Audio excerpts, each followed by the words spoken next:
Welcome to BurnCast in the fall. It's so great that we're having some pretty weather. And since it's the fall, I think it's a perfect time to talk about fevers in the burn patient. One of the things that I have found really interesting about our burn patients that are toddlers is that I feel like all of them have rhinoentero before they get burned, and they may even have a fever before they get burned. But so today I'd like to discuss fevers in burn patients and what to do, why it's normal, and when it's not normal. So first, let's talk about what a fever is. So what's a fever? What temperature-wise is a fever? Yeah. We generally say anything greater than like 100.4 is a fever, but we really count anything over 101.5. And I'm talking about when I'm talking to parents, when we're in the outpatient world, but what we're looking for when it's Celsius is anything over 39. Over 39. Mm-hmm. So if we have any patient, we'll start with any patient, not burn patients, because our burn patients are special.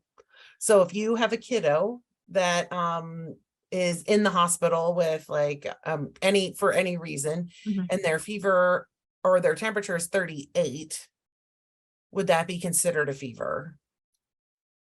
I think it depends on who you talk to. In oncology, yes. In burns, it's like low grade. And generally, I think people consider 38 where your like cutoff is for having a fever, or like where you start to have a fever, and then it's the severity of it after that. So if a temperature is 38 or greater, would you give like Tylenol and Motrin, or like Tylenol or Motrin? Absolutely. Okay. And what's the age breakdown for Motrin? When do we not give Motrin?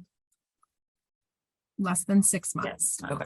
Mm-hmm. So Tylenol for everyone unless they're allergic, and Motrin for everyone unless there's a contraindication, unless they are under 6 months old. And if we're talking, I know we were talking about all patients, but if we're talking specifically about burn patients, we put all of our inpatient burn patients generally, I don't always take all, and very like, but almost every single patient who's an inpatient burn gets around the clock Tylenol and Motrin while they're here. Oh, really? Mm-hmm. It's in our order set to start with around the clock Tylenol and Motrin, and then we make it PRN if they're able to tolerate it. Okay. All right. So now let's talk about, now that we've like decided what a fever is and how do we normally treat it, let's talk about burn patients. So burn patients and fevers. Liz, can you just give us like a kind of a little bit of an overview of like, are fevers normal for burn patients? Are they abnormal? Are we more concerned if you have rhinoentero and a burn and a fever? You know, a good synopsis. Absolutely. Well, if you refer to the burn fever guideline, it's actually called the burn fever or / suspected infection guideline. It's on the internet. It actually breaks down these definitions nicely. For a burn patient, we consider a fever with a core temperature of 39 or greater.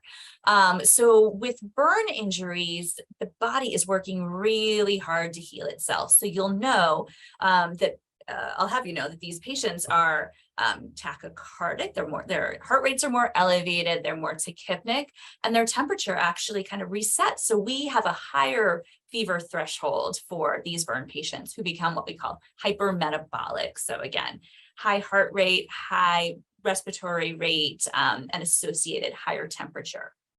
So with that being said, we become concerned when there is a core temperature of 39 degrees Celsius or greater twice.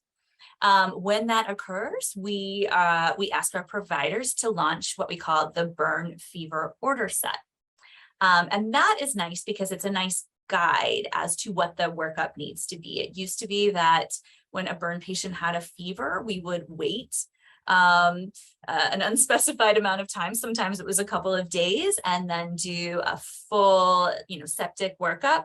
But that's really changed with the work that's come out of a collaboration with the infectious disease department, critical care, and trauma burn. So when you say fever in a burn patient is 39 or above, and we start to do that like infection workup if they have a fever of 39 or above twice. Correct. Is that twice during admission, twice in 24 hours, twice in 12 hours? Just twice. And you'll probably see, especially if the kid is spiking a temp despite Tylenol, Motrin around the clock, it's probably going to happen in a pretty close interval. So a couple of hours or several hours. What if the kid, for some reason, wasn't ordered the Tylenol or Motrin around the clock and spikes a fever of 39 twice? Do you then just put them on Tylenol or Motrin around the clock and then see if they do it again? Or I would launch that. I'm sorry, go ahead. Go ahead. I was going to say, I would hope that if you had a patient who had a fever of 39 once, you would buy yourself Tylenol and Motrin, and then we'd see if we get the second one. But I would go ahead and launch it. I don't know if Liz would agree with that statement. I would. And when this order set is launched, it's important to note that the only things automatically checked are vital signs Q4 hours, as well as a CBC. So the provider has can choose to order a CBC, and then a hospitalist consult. We can talk about that again later. And then this order set has the provider look through symptoms. It spells out symptoms and when that appropriate test should be ordered. For instance, if the patient is experiencing dysuria, then a urinalysis and a urine culture should be ordered. If the patient has evidence of, a runny nose and congestion, we would go with a respiratory viral panel. So some patients conceivably may have none of those symptoms. And so just a CBC and Q4 vital signs is maybe, where a good place to start. So an elevated temperature in burn patients is normal. Yes. And it's expected. So if you have a patient that has a temp of 38, we don't need to freak out and be like, we need to order blood cultures. We need to get a CBC. We need to do all the things. So 38 is normal. We start worrying when a fever is 39 and have that twice. Correct. Okay. I will say if a kid, if a kid is 38 and not tolerating it well, like not drinking well and not doing a thing, then that may be something that you may be a little bit concerned about. Like if they're 38.7 multiple times, and you want to also look at the rest of the clinical picture. So it's also, if the patient's ill appearing or just doesn't look right. And, that's that clinical acumen that, all of our nursing staff has of like, I know the temp's only 38.6, but they just don't look right. Like, I think we might need to do something more. So say we have a nurse on 5 East, and they're taking care of a patient and the temp is like 38.5. And it goes down with Tylenol and Motrin, but they just don't look right. And they call a resident and they say, I'm worried for X, Y, and Z. Their urine output's down. They aren't eating well. We don't have an NG tube because the burn is only like 4% and they were eating. And the resident says, that's fine. Burn fevers are normal. We're expecting this. But the nurse is concerned. What should they do and what should they say? I think one of the things is that, we don't only just look at the number. Obviously, when it comes to burn injuries, you can have this hypermetabolic state, so patients can be affected by that.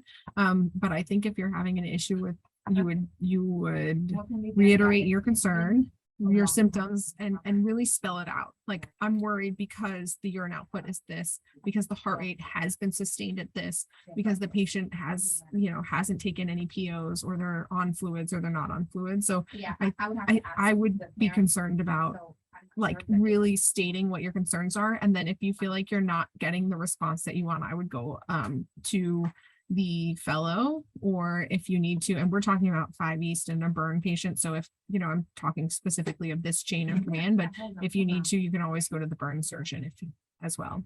Absolutely. Okay. And I think that the phrase, I need you to come assess the patient, is incredibly important to say. Again, the two of you can work together as the bedside provider, as the provider, to determine what is going on, what is the best care for the patient. And that's tricky Because if you have a kid that has a burn, they obviously are going to have some pain. They're in this hypermetabolic state that you're saying. They are tachycardic, they are tachypnic, they have a fever. All of those things just don't sit well with anybody. But knowing that it's more normal for a burn patient, I think is really helpful. So, and like knowing those parameters of when to be concerned and what is normal and what isn't, I think I think it's really helpful. And I think that our 5 East staff is like very used to taking care of burn patients with fevers. But then let's talk about a burn patient with a fever in the PICU, because, you know, everybody's going to be on top of everything, be like, all right, let's order everything. Let's get lines. Maybe we need a tube. Like, so I think just like that overall understanding of we expect an elevated temperature, because I don't know if I really want to call it a fever in a burn patient. We expect an elevated temperature, but we really don't need to start sounding the alarm until it's 39 and like sustained. So, and sustained meaning twice. When we're talking about like just Tylenol and Motrin, and what would make you as a provider order IV Tylenol instead of PO Tylenol? I would do that if a patient is not tolerating any enteral intake. So if the patient is on NG feeds, you can probably give Tylenol through the NG tube. And if a patient is not tolerating that, then I would do IV. Okay. And if a child is too young to have Motrin, so we'll say like a 4-month-old that had like a spill scald from like a hot bottle or something, and Tylenol isn't cutting it, are there any other options? No. I didn't think there was, but I just want to make sure. It's a trick question, Cindy. I don't get this. No. Yeah, I don't think there is either. No medication. I mean, you could try some cooling measures, you know, just, you know, Yeah, you may absorbing a little bit, but I think just in your Tylenol. Yeah, keep the blankets off. I think that's Just also a hard thing to remember, because we want to snuggle up our babies. Right. But if they have an elevated temp, you might want to like not snuggle them up as much. I know, but can you know, when you have a fever and you're hot, but you're cold, but you're hot, but you're cold. So you want blankets, but you're hot and you have a fever and you're cold. So I also don't like to make patients like exceedingly uncomfortable in order to like get a good number. Like if a patient is going to be 39 uncovered with some cool packs or 39.3 with like a blanket and more comfortable, like just put the blanket on them, right? Okay. Like you're giving everything you can, is at least how I feel about it. Like I don't have to chase a perfect number if the meds aren't going to do it. Okay. You want to keep them comfortable within like while trying to like not over heat them, I guess, right? Don't go crazy. Don't go crazy one way or the other. Yeah. We don't have to like put ice packs on their extremities or anything. Like don't like we don't want to get to chase a number. Yeah. And I feel like personally, ice packs on kids is mean, and they just get so cold and then they start to shiver, and then that increases their metabolic and metabolic demand. Right. Exactly. So there's plenty of I'm trying to say that, you know, if you're stuck with Tylenol or Tylenol and Motrin isn't cutting it, then sometimes that's the best you're going to get. And you don't want to make it worse by, you know, too many blankets, or heat packs or anything, but you just got to kind of do your best. So a blanket is fine. Heat packs are not. Taking off the blanket is okay, but cold packs are not. So don't go crazy. In the middle. Yeah, exactly. Okay. Liz, what do you see as our biggest problem with burn fevers? Like, what do you see? And for everybody in our audience, just to remind everybody that Liz is our PI coordinator for burn and trauma. So she looks at like all of the issues that we have with our patients and making sure that we provide the best care that we can and the same care every time for all of our patients. What do you see, Liz, as like one of our biggest struggles with burn fever? Well, I think we've already brought it to everyone's attention that the temperature should be elevated. You know, it's a higher threshold to consider a fever, but keep in mind, these kids are high risk. Anyone in the hospital is high risk. Anyone with a burn is high risk. And when you have a patient with a burn injury in the hospital, that's a high risk patient. So I want folks to remember that yes, there is a physiologic reason to have an elevated temperature. We just want to make sure we're not missing anything. And which is really the beauty of this order set, where we can go through line by line. Is this patient exhibiting signs of sepsis? If yes, then we have automatic, antibiotic orders and bolus orders, and you can get a BMP before starting antibiotics. Again, sometimes it is just normal, childhood infections. Sometimes it is rhinoenterovirus. But we also need to think about looking at the wound too, because sometimes a really deep burn can be that fever source. So it's really just looking at big clinical picture, making sure you're compliant with vital signs and Q scores, escalating when appropriate, but kind of just always searching for what it could be.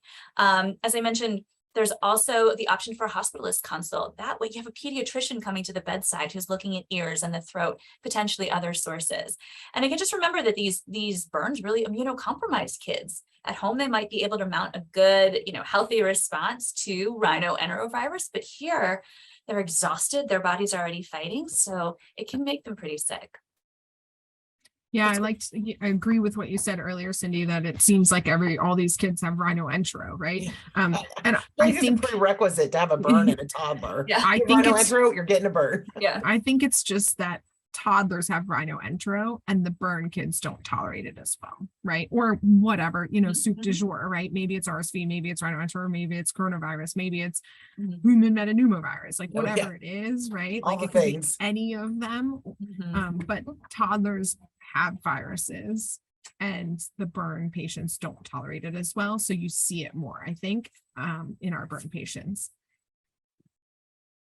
absolutely. That makes sense. And again, we just want to make sure that we're assessing the wound as well to make sure it doesn't look infected. It could be deeper. The kiddo's not eating and not keeping up with those metabolic needs, then that's going to kind of contribute to that hyper metabolic cycle as well. So right, you can't write off that that's the only source, because plenty of times it's a patient who has a very deep burn that needs to be evaluated and needs further treatment, and they have rhinoentero, or they have rhinoentero and they have a UTI or something like that. So we're always suspicious.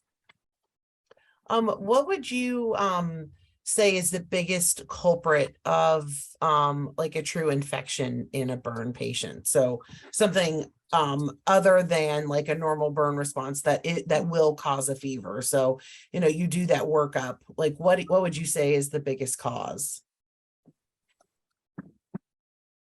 Or is that an unfair question? No. I think you have to kind of like look at burns in general. So you have a lapse in skin integrity. So staph is probably the most common agent that we see. Okay. But then you can also see, with this deep eschar and a full thickness burn and a really deep burn, you can see some tissue necrosis, and that's kind of opening the skin up for other bacterial culprits. But in this burn fever guideline, it actually will talk the provider through how to assess for a burn wound infection. It's not the most common thing that is seen. Normally, it's not the burn that's infected, but again, it can happen, especially if the kid's already immunocompromised. So then, other than a fever and tachycardia and tachypnea, what are signs that bedside staff should be on the lookout for a potential infection? What are the other signs and symptoms we should be looking for? For any type of infection, or are you specifically asking about a burn infection? Any infection. In a burn patient. In a burn patient. I think it could be depending on what the source is. So like we've talked about that the viral URI is a really common one, but I would also say that that's not our most severe one. So we almost always, and I'm saying almost always because I'm not very keen on making 100% blanket statements, but you want to evaluate the burn itself. So when you can't just say, oh, they have a runny nose, that's the problem. They have a virus, that's the problem. You also need to take down the bandage and look at the burn and see if the burn has either converted from deep partial to full thickness or has erythema around it, purulent drainage. Those would be things that would lead me to like more of a cellulitic or a burn infection. But The other patient that is really high risk for getting infections would be our ICU patients who are intubated, have a Foley. So you may see cloudy urine, you might see that their ventilator settings are going up. Those are kind of some symptoms of our other infections. And this is all that Liz is talking about when it says the burn fever protocol marches you down some of these symptoms to kind of look for what you're going to work up. And so, Did that answer your question? yeah, no, that absolutely answers my question. So, you have a patient with an elevated temperature, maybe it's starting to head towards 39. So we're looking for any type of cause. So like, do the dressing smell? Is there drainage from the dressing? Does the kid have a runny nose? Are they tugging at their ears? Do they have dysuria? Do they, all of the things. So All it's the really things. just those like good, like a really good detailed assessment. Yep, exactly. And that is something that we heavily rely on nursing to pick up on, but also if a patient is exhibiting signs of fevers or being sick, then having the providers come to the bedside and saying, I really want you to come examine this patient, because it's the team that really help make these diagnoses and figure out what's going on. Okay. Liz, anything to add for that? For like, if you're taking care of a burn patient, like things to be on the lookout for, or like, what's the number one thing that you see missed? I think honestly, if you look at burn care globally, it's taking a look at the wound. A kiddo bounces back. Funny. That seems like that is upsetting and crazy to me. That's like, you have an open thing, you have an open lesion in the skin and signs of infection. Like, here's the context though. If you see, a toddler in, a burn dressing that's most of the torso, they're in that burn shirt, it looks perfect. It would be really hard to convince yourself you have to take that off, especially if you're not that comfortable with it. But again, it's something that really has to be done. I don't think it's appropriate if a kid, comes back with high fevers to not look at the wound. now, is that something that you would want bedside nursing to do, or would you want a provider at the bedside? I would want a them and provider look to at it together. But again, just to kind of make sure, all of our boxes are checked and that we do a good head to toe on the kiddo, look at the wounds. So I think that's probably the most. Okay, so because sometimes that wound needs to go into a different treatment. Yeah. And that's a decision that an order that the provider can place or a decision they can make to change the treatment. Absolutely. It might need to go into an everyday dressing. It might need to go to the child may need to go to the operating room to have some of that skin really, really dealt with. So we're not asking our bedside provider, we're not asking our bedside nurses to take down dressings.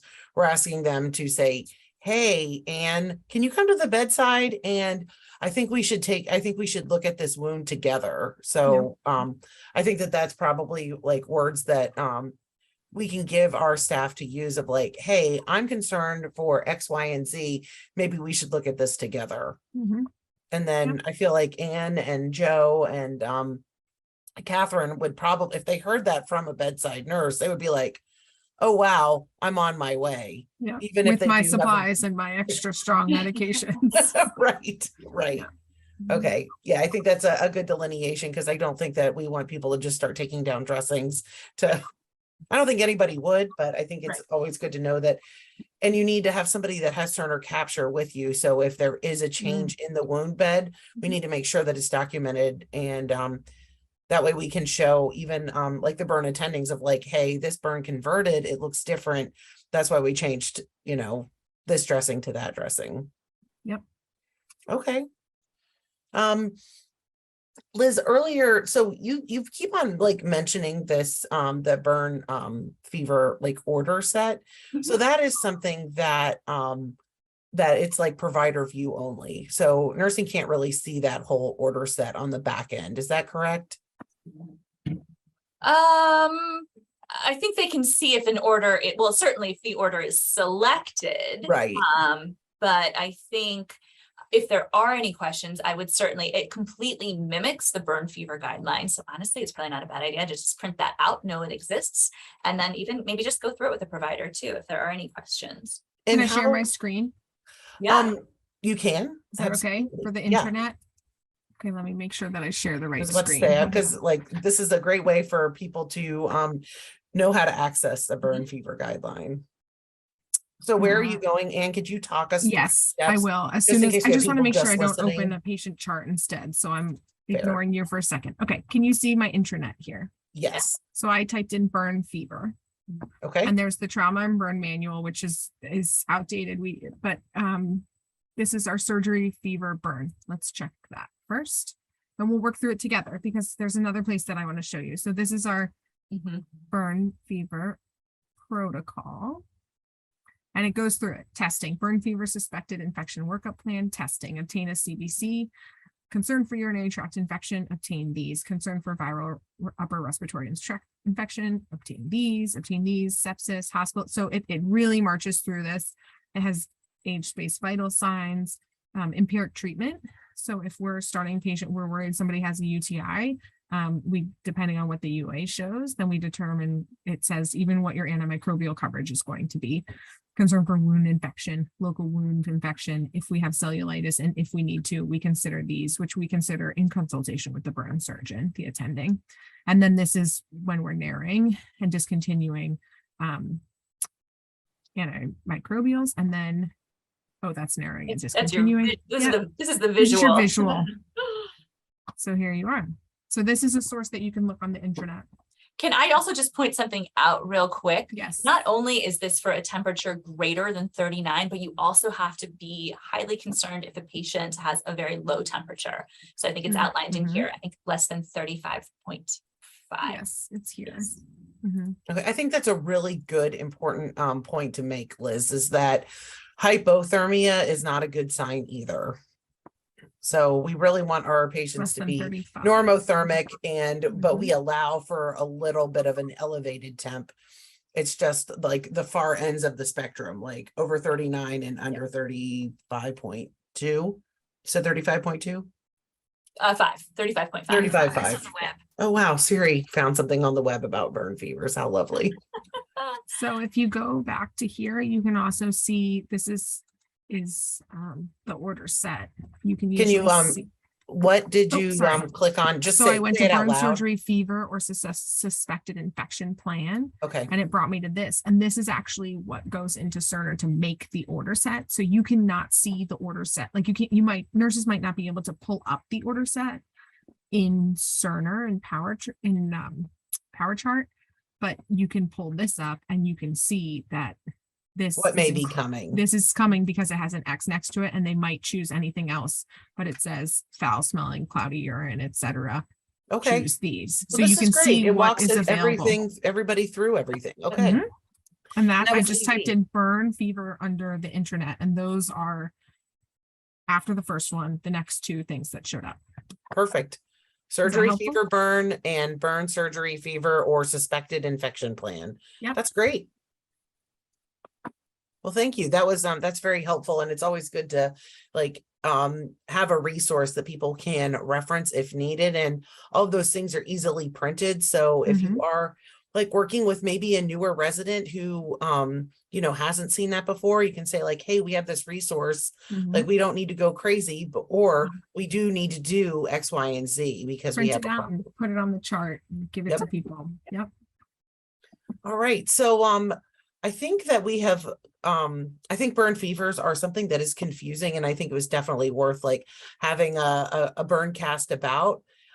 So Anne, what is the number one thing you want anybody who watches this to remember about burn fevers? What's your take home? Okay, what's my take home?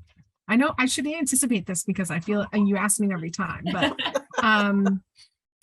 I think my take home is that we have a team to work together and everybody brings something to the table. So if the parents feel like the patient is a little bit punky or acting off, if the nurse is, concerned about a fever to 39 a couple times and they're not getting the response from the resident, if the resident or NP or whomever is, I really think that everybody has something to add to making sure that we're doing the best we can to work up these patients, and to know that we should all feel empowered to work together. I like that. Is that okay? Yeah, I like that. I like, any take home that involves the word team. It's that. I love that. I don't want people to feel like, and I think oftentimes that these BurnCasts are mostly for our nursing staff and they seem to enjoy them. And so I want nurses to feel like I really do value bedside nursing experience because they're the ones who are there throughout the day a lot more than other people. So I think they pick up on things oftentimes before the rest of the team does. Yeah, And so I really the subtle differences. And it's can be just a little like gestalt thing. I really value that, but I don't want people nursing to feel that they're the only one on the team who has to pick up on these things. So I want everybody to realize that the providers and the rest of the team also is here and we need to work together. I should have ended with you. That was great. All And right, you thought Liz, I beat couldn't come up that. with one at I first. top that. No, Beat I think that. just as I said before, just heightened awareness. Again, just remember that this is an injury like no other injury out there. Remember, these kids are high risk, and again, physiologic changes are definitely evident with this type of injury. But remember, if you have an admitted burn in the hospital, just keep a real close eye on. All right. Can I And, say something, Liz? What is our numbers? Our numbers are like out of our thousands of burn visits per year, 500 or 1,000 per year. It's usually 2% that are in the hospital. Yeah, very few. Most of this care is in the outpatient setting. And in fact, the suspected infection order set works for the outpatient setting too. Everything that you need is in there, whether you're seeing them in clinic or treating them, on 5 East. But yeah, it's very, very few. So just remember that if they are in the hospital, They're sick. they are sick. Yeah. Yeah. yeah, because it takes a lot to be admitted to the hospital Right. with a burn. Yep. And we try to discharge patients as soon as it's safe. But this is definitely a patient population we try not to keep in the hospital. And then finally, my thing that the take home is that a burn patient with a fever of 38 isn't really a fever. We aren't really concerned until it hits 39 or the clinical picture suggests like if the patient is ill appearing or toxic appearing, that even if they did not have a temperature at all, if a patient's ill appearing, get somebody else involved and have another member of the team take a look at the patient. It's always worth another look. Absolutely. All right. Well, thank you guys so much for joining us Cindy. today. And we will discuss after this what we're going to talk about next. I have a couple ideas after this. So we'll good. see. Yeah, I just was like, ooh, I think I have something. So stay tuned.